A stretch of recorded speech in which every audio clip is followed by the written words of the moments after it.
une structure de jeunesse et du Communique Afrique et nous intervenons dans l'éducation aux médias et à l'information.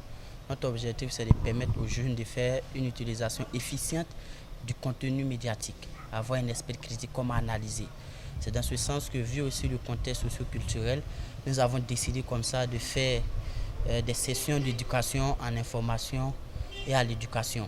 Voilà pourquoi nous avons choisi pour notre premier projet Youth Project, c'est-à-dire le projet jeune Waïgouya, vu que Waïgouya c'est la région du Nord. Comme c'est la région du Nord, c'est le centre et c'est la capitale. On sait d'autant plus qu'avec ce qu'on vit à l'actualité, on a décidé de venir à Waïgouya, réunir 12 jeunes dans cette salle, discuter comment est-ce qu'on peut, le thème c'est ensemble contre la haine et la radicalisation sur les réseaux sociaux. C'est-à-dire, à l'issue de cette formation-là, on espère que les jeunes de Waïgouya, lorsqu'ils verront une information sur les réseaux sociaux, ils sont à même à la fois de les détruire et ce qui les permet aussi de ne pas envoyer les messages de haine. La radicalisation, c'est le fait pour une personne vraiment d'avoir une idée arrêtée et ne pas chercher à accepter l'avis de l'autre. Lorsque vous avez une idée arrêtée sur quelque chose et que vous ne voulez pas comprendre pour l'autre, vous pouvez avoir raison ou comme avoir tort. Mais lorsque vous pensez que c'est vous uniquement qui avez la raison, vous voyez que ce n'est pas bien. Surtout qu'on est en société, il faut prendre en compte les avis et les valeurs défendues par les autres. Voilà pourquoi on a dit la radicalisation, c'est un thème vraiment important. La radicalisation, ce n'est pas forcément ce qu'on entend matin et soir. Même quand vous discutez entre votre ami sur quelque chose, ne soyez pas radical. C'est-à-dire ne soyez pas figé sur un point et n'ayez pas l'intention de ne pas accepter l'avis des autres. Acceptez souvent. Inviter tout un chacun de nous à avoir cet esprit de cohabitation, cet esprit d'esprit critique. Lorsqu'on a une information, prenons le temps de vérifier cette information.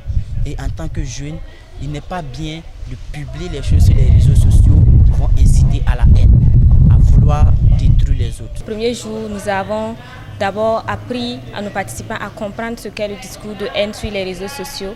Ensuite, nous avons pratiqué, avec des cas précis, nous avons un peu compris, appris à lutter contre les messages de haine sur les réseaux sociaux. Et aujourd'hui, qui est le troisième jour, nous avons créé des contenus médiatiques pour promouvoir les valeurs, le respect et puis les droits de l'homme dans la société et sur les réseaux sociaux.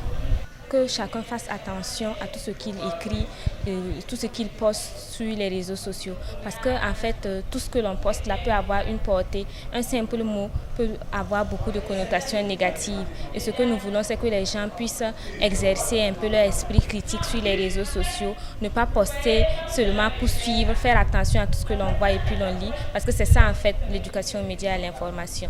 C'est pouvoir agir de façon consciente et éveillée sur les médias et les réseaux sociaux de façon générale. Comme je l'ai dit d'emblée au début, notre problème, ce n'est pas de dire que la sorcellerie existe ou pas.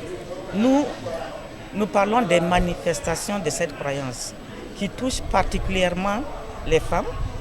Et en général, ce sont des femmes du troisième âge qui sont démunies, non instruites, et elles abandonnent les familles. Il y a un désordre qui se crée au niveau des familles, même pour l'éducation des enfants. Elles-mêmes, elles veulent être blanchies, c'est impossible. Donc c'est de ces phénomènes-là que nous parlons. Et nous sommes en train de chercher les acteurs clés, la jeunesse, les chefs coutumiers, les religieux, tous les leaders d'opinion. Nous sommes en train de faire un plaidoyer dans ce sens-là pour renforcer notre mobilisation. Pour multiplier même les sorties, il faut que les jeunes aillent voir la vie des mamans dans les centres pour voir ce qui s'y passe.